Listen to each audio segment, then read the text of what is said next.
भर्गो देवस्य धीमहि धियो यो नः प्रचोदयात्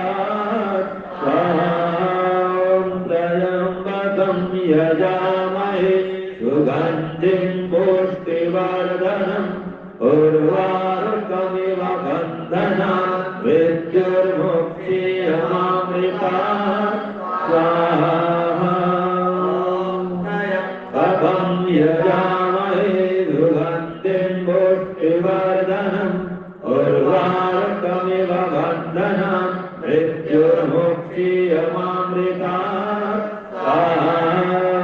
त्र्यम्बकं यजामहे सुगन्धिं पुष्टिवर्धनम् उर्वारुकमिव बन्धनात् मृत्युर्मुक्षीयमामृतात् स्तुता मया वरदा वेदमाता प्रचोदयन्तां पावमानि द्विजानाम् आयुप्राणं प्रजां पशुं कीर्तिं द्रविणं ब्रह्मवर्चसं मह्यं दत्त्वा व्रजत ब्रह्मलोकम् स्वाहा। परमपिता परमात्मा की असीम अनुकंपा से हमारा यह शाम के शतक महायज्ञ संपन्न हुआ।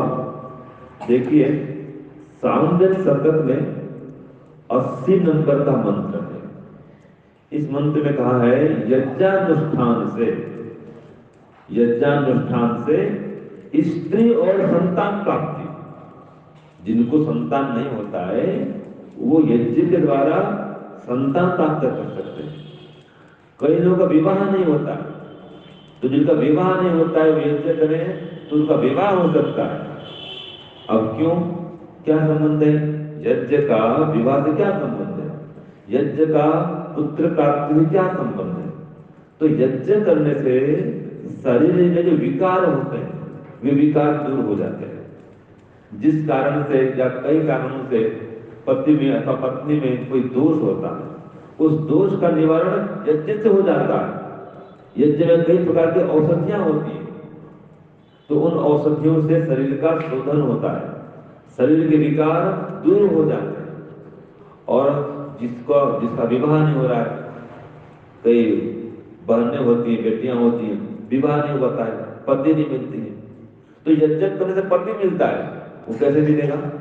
कि यज्ञ करने से उसके अंदर धार्मिकता है, उसके अंदर सद्गुणों का विकास होगा, तो आसपास में उसकी महिमा फैलेगी, यश कीर्ति फैलेगी कि बेटी बहुत बढ़िया है, उसकी प्रशंसा होगी। और वो फिर आसपास में बोलेंगे, अपने सगे संबंधियों बोलेंगे कि देखो ये बेटी बहुत बढ़िया है, इससे कोई अच्छा लड़का विवाह होना चाहिए।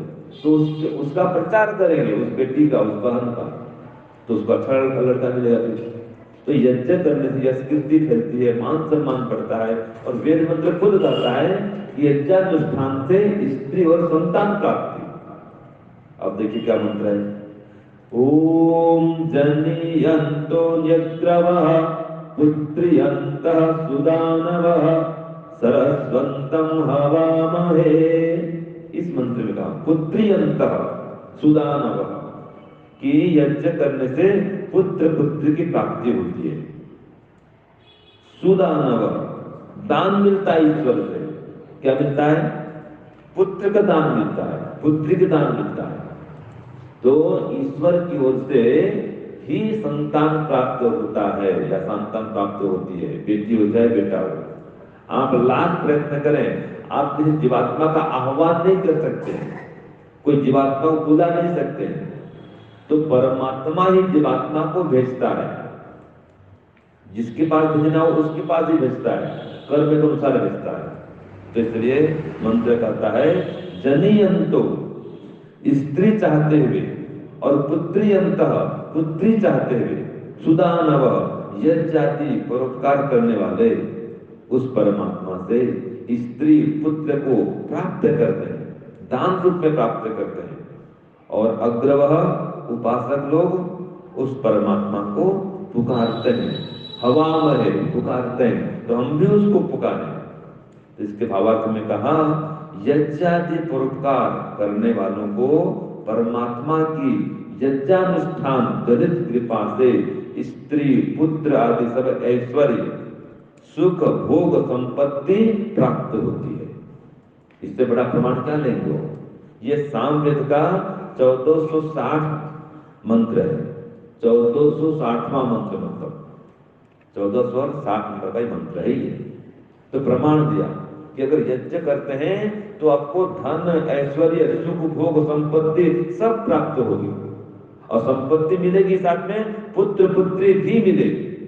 और प्रमाण चाहिए, आप देखिए रामायण में, रामायण में महाराज दशरथ ने यज्ञ किया था, उसको बोलते हैं पुत्रेष्टि यज्ञ। नाम ही पुत्रेष्टि है, जो पुत्र की कामना से यज्ञ किया जाए वो पुत्रेष्टि। और उनको 4 पुत्र रत्न की प्राप्ति हुई थी। कौन कौन? राम, लक्ष्मण, भरत, शत्रुघ्न। ये आपने पढ़ा है ना इतिहास में।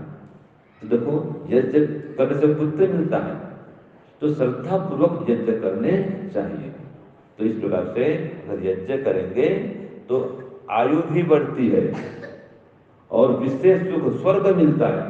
स्वर्ग कामो यज्ञ, जो स्वर्ग चाहता है यज्ञ करे।